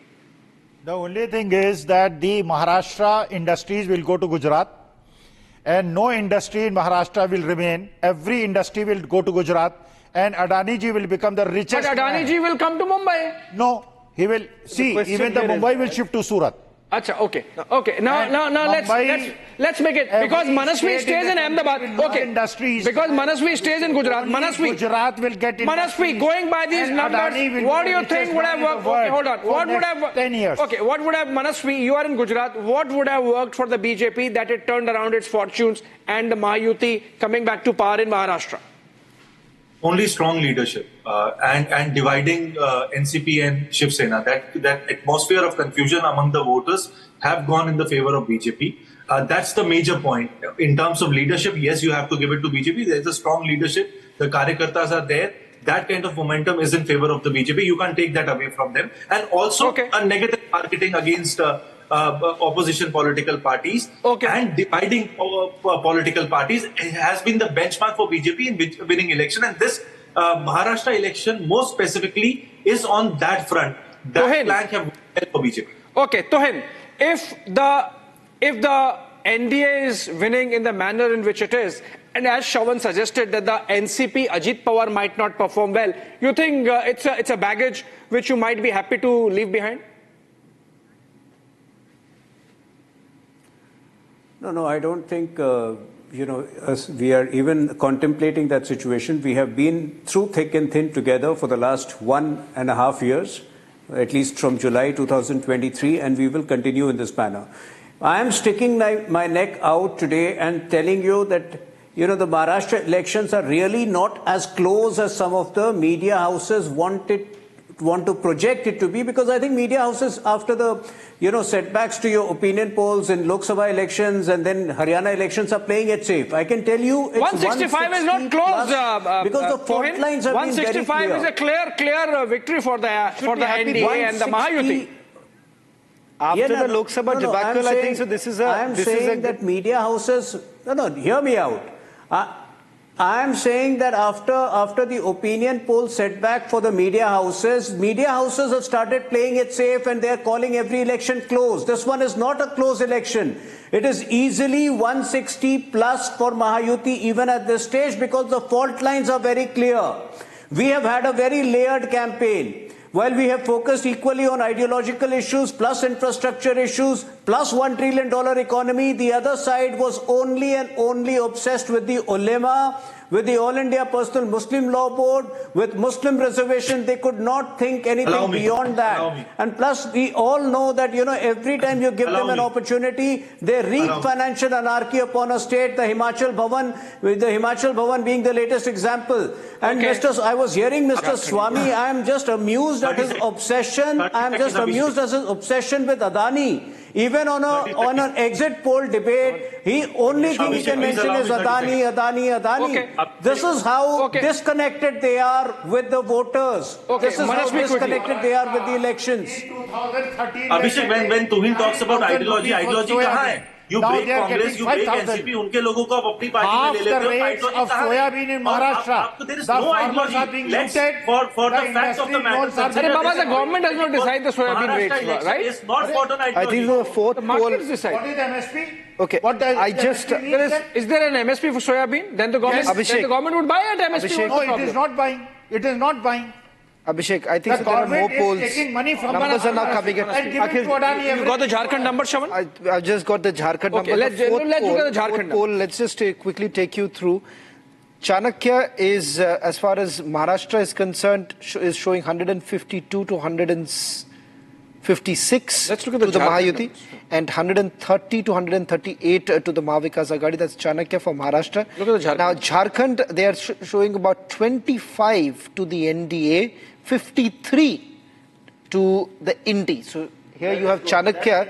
Chanakya is showing clear edge to the Indi in Jharkhand. The poll of polls, if you take an average of at least 4 polls, clearly showing that's axis for Jharkhand. So Chanakya for Maharashtra is axis for Jharkhand. So if you look at this, so the average is about 40 for the Indi, and 39 for Indi. 39 for the Indi. So it's very, very close as far Ratan Sharda, it's not that kind of a sweep for Jharkhand, in Jharkhand for the BJP. It's 39 versus 40. So BJP is 1 seat behind the Indi bloc.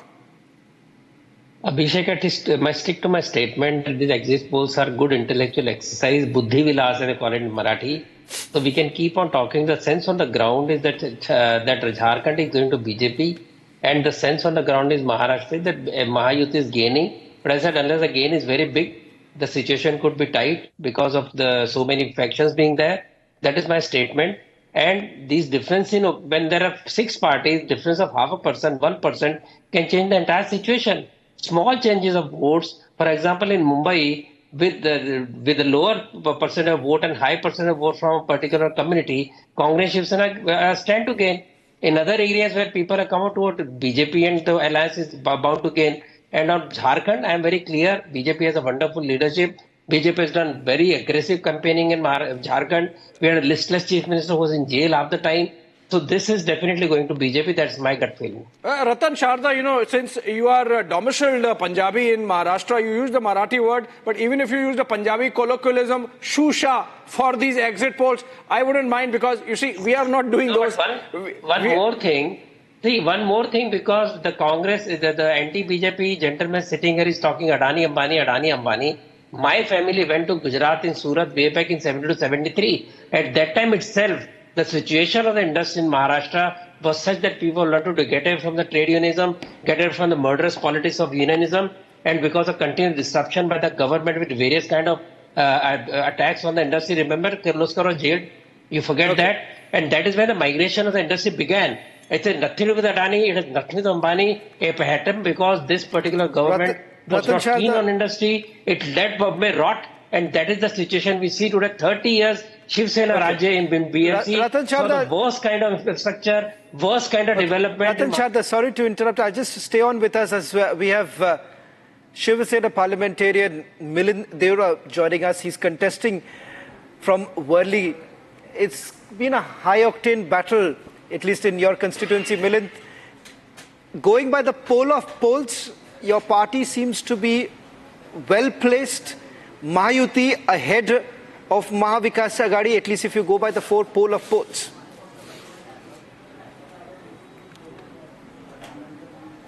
Yes, thank you. And it's, I personally don't normally take polls with too many grains of salt. I tend to go on gut feel and go on a response you get from the public. And I do believe that the Mahayuti stands to gain. A lot of the losses that we encountered during the Lok Sabha election in Maharashtra have been corrected in the last 4 months or 5 months. So I'm very confident that this election will give us a good result. Now, in terms of numbers, I don't tend to speculate with those numbers, but I'm sure we'll come to power. But Milind, the bigger challenge that your party is going to face, if the BJP turns out to be the single largest party, do you think Eknath Shinde will still continue as the chief minister? Because there is already talk within the BJP that they are going to perhaps push it further for Devendra Fadnavis. Can I just advise you something which I said to another channel? Let's wait for 3 days. All of this will be clear. Nothing's going to change in 3 days. The people of Maharashtra have voted. It's in the EVM already. It's in the machine. It's locked, stored in a safe place. And that result will come to everyone and be before everyone on the 23rd. I'm very confident that this government alliance fought the election under Shinde Saab's leadership. So let's see what happens. Milind, while Worli is known for its sea face, there is a face-off happening this time, and always you talk about Milind Deora versus Aditya Thackeray. In some ways, it's also a bit of a triangular contest. You think there could be some surprise element there, or you are sure with the kind of voting that has taken place today that it's not a triangular contest and that you might not face any trouble on that front? Let's see. Let us see. I have not analyzed the voting as yet. I'll do that when I get off doing TV interviews. Okay, so finally, who has Bala Saheb's legacy actually, since you are with the Shinde Sena and Aditya Thackeray has Bala Saheb's blood in him? I mean, that's a fact. So who has Bala Saheb's legacy this election, or who gets that? I think this was quite clear in the Lok Sabha election, where my party's strike rate was higher than the strike rate of the UBT, and I'm confident this will be proven again in the Vidhan Sabha elections. Milind, one final question before I let you go. There has been a bigger concern, the concern largely being about your alliance partner. The vote projection, the seat projection as far as Ajit Pawar goes is barely 4%, which does not augur well for the Mahayuti, and it could be the reason why you may find it difficult on Saturday. And that's the sense that many are getting right now, that Ajit Pawar could mean more trouble for you. Honestly, with greatest respect to your profession, I don't trust exit polls. Let us wait and see. There's no point commenting on something which has been proven to be wrong so many times. What's the point of commenting on that? Let's wait for 3 days. Okay. Thank you very much, Milind. We are hoping to see you back on Saturday as we go live from 6 in the morning, and fastest numbers there. Milind, hopefully to see you back on Saturday. Well, in fact, let's just take you through the numbers right now on your screens. In a short while from now, Arnab Goswami will also be joining us as we put out the full picture here. Maharashtra numbers are out. Mahayuti has a clear edge if you go by the poll of polls. As far as Jharkhand goes, there it's a close contest with the Indi. At least some polls now showing that Indi is ahead as far as Jharkhand goes. Two polls that we are putting out. The numbers, we're going to quickly once again take you through the numbers. Abhishek, if you can just take it forward, I'll just perhaps just move there and take our viewers through the entire full view of the numbers that are coming in as of now. The poll of polls starting with Jharkhand. Shravan, as you walk there, the poll of polls are giving a clear edge to the NDA, to the BJP in both the states. So if you take all the four polls taken together, Okay, let's look at the Jharkhand. That's the four polls of poll, but let's first begin with the numbers that we are putting out right now.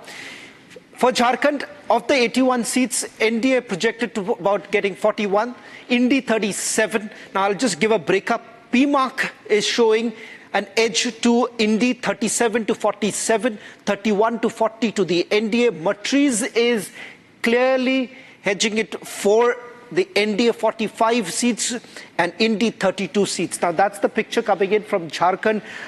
Poll of polls, the other polls also clearly indicating that there's going to be a clear close contest. Let's move to Maharashtra. 288 seats. The average basically stands for 154. So it seems that Eknath Shinde, Devendra Fadnavis, Ajit Pawar ahead with 154. Mahavikas Aghadi 128. Let's divide this. PMark and Matriz. PMark shows 137 to 157 to the Mahayuti, 126 to 146 to the Mahavikas Aghadi. Matriz showing it to 150 to 170, clear edge to the Mahayuti, 110 to 130 to the Mahavikas Aghadi. Now that's how the numbers really stack up at this point in time, ladies and gentlemen. We are putting out the full number in a short while from now. The other also. Now before I take you through some more details of how Maharashtra really looks at right now, let's just once again go back and take you through the Maharashtra numbers. This is where it stands right now. That's the overall picture. 154, that's the average of the two polls. There are two other polls. We're going to put out the numbers in a short while from now. Overall picture clearly goes on to indicate that Mahayuti has been able to come back. There is a comeback that they are staging right now after the Lok Sabha debacle that we saw. Now, this is where it sees right now. This is the entire number that we are putting out as far as Maharashtra goes. Jharkhand too, there is a clear contest. Now, the big picture, the big takeaway, let's begin with that. As far as Maharashtra goes, Abhishek, it seems that from the debacle that they had in Lok Sabha, they've learned their lesson. They've come together. They've made some major announcements post the Lok Sabha debacle, ensuring that the BJP actually takes the front seat. And it appears from the numbers that are coming in, the projection, it shows that the BJP is pulling the alliance. BJP is clearly pulling the alliance. Of course, they act as, they do the heavy lifting, Shravan, and the fact that they are contesting on the maximum number of seats, 148, 149. So obviously, a lot rests on how many of those seats contested they convert into their wins. And going by these exit polls, they are actually getting roughly the same number of seats that they had in 2019 elections, which means they have managed to pull themselves back. Because if you look at the BJP numbers, project the Lok Sabha numbers, assembly constituency-wise, the June results suggest that the BJP would have got 60 assembly seats. And now if they're getting 100 plus, that's clearly indicative of the kind of ground that has been covered in the last 6 months. Right. Tuhin, if you see the numbers of the four poll of polls, there is a clear edge. But again, many would say that somewhere down the line, the fear would be, at least in some areas, that you may not have performed that well, particularly in Marathwada being one such. If you go by both the projections there, it seems it's a tough task there. And also in Vidarbha, where the Congress may have some sort of an edge there. Tuhin. Well, as far as Vidarbha is concerned, let me tell you, BJP is way ahead of Congress party because, you know, in Maharashtra, you could break the contest into many contests. So in fact, in Maharashtra, BJP versus Congress was one part of the contest. Eknath Shinde's Shiv Sena versus UBT was the other part of the contest. And Sharad Pawar's NCP versus Ajit Pawar was the other part of the contest. Now, as far as Congress and BJP are concerned, BJP is likely to win at least 75% of the seats that we are contesting directly against the Congress party, and Congress party will be thrashed very badly in these elections because, you know, the kind of canards that they had spread with regard to constitution in 2024 Lok Sabha elections, even the voters are livid with their lies, even the voters are livid with their falsehood claims. So I think, you know, Vidarbha will be a very important part for BJP. It will see a direct fight between BJP and Congress party, and the BJP will be ahead. But having said that, you know, all these opinion polls, since they have not exactly been correct on 2 previous occasions, my sense is obviously that, you know, BJP will score way above what they are predicting today. But let's see, wait for 23rd. And in the case of Jharkhand, given the fact that it's so neck to neck, in fact, in just about a minute's time, we are throwing the Jharkhand numbers again. It's out. We've put out the numbers. Numbers are out on the screen, and these are poll of poll numbers for Jharkhand. The poll of polls suggests that it's a tie. It's a tie. It's kind of dead heat, as they say in the United States, 39 each for the JMM-led alliance, the Indie bloc, and the BJP-led alliance, NDA, which has AJSU as an alliance partner. Right. So PMark says 31 to 40 for the NDA, Matri says 42 to 47. Axis, my poll gives 25, so Axis is actually... Abhishek, if I can just ask you a question with regards to Jharkhand. If the numbers with the way it looks right now, you still have a few smaller parties up for grabs. Does that mean that there's a clear edge for the BJP there? Do you have the other smaller I don't think there are many parties? smaller parties, Shaman. AJSU is with the BJP, and the RJD, JMM and Congress form a solid bloc. But Tuhin, you think there is a tie or the BJP is losing? So Jharkhand, you think, is going not coming your way? No. You know, Abhishek, one of the trends which I have observed through most of these exit polls is that they tend to play it safe. They rely heavily upon past precedents. In that case also, the JMM might get more seats. If the polls are conservative, they are conservative for both the sides, maybe. No, it's a fact that in the last 24 years, you know, no party has got 45 seats, even 45 seats out of 81 till date. But for the first time, I'm telling you that the level of anti-incumbency is so strong, it is so sharp on the ground over here that for the first time, a party will win more than 45 seats, and it will be the BJP. And that also shows, you know, traditionally, a higher voting percentage happens when there is a change of government, and I think I don't know the final voting percentage in Jharkhand would be in the vicinity of 75%. Okay. Even by that logic, I know there is a lot of pessimism at this point of time. Tuhin, I understand there's a lot of pessimism towards the exit polls, but this is where the numbers really look like. The real numbers are out on Saturday, but we'll step into a short break. There is a lot of excitement as Arnab joins us in a short while from now, in less than 10 minutes from now. Arnab Goswami joining us on the big picture really coming in. What really happens as far as the national picture? If this is what the numbers are like on Saturday, what is it going to be for the Indie? Because they were really hoping that with Haryana, they would have got Maharashtra too. And if at all it would have gone that way, perhaps, you know, it's gung-ho moment for them. We don't know, but the pessimism for the pollsters might not be misplaced, Shawan. And on that note, slipping into a short break on the other side, Super Prime Time Max with Arnab Goswami discussing the exit polls and the national picture at 9 p.m. Be right back.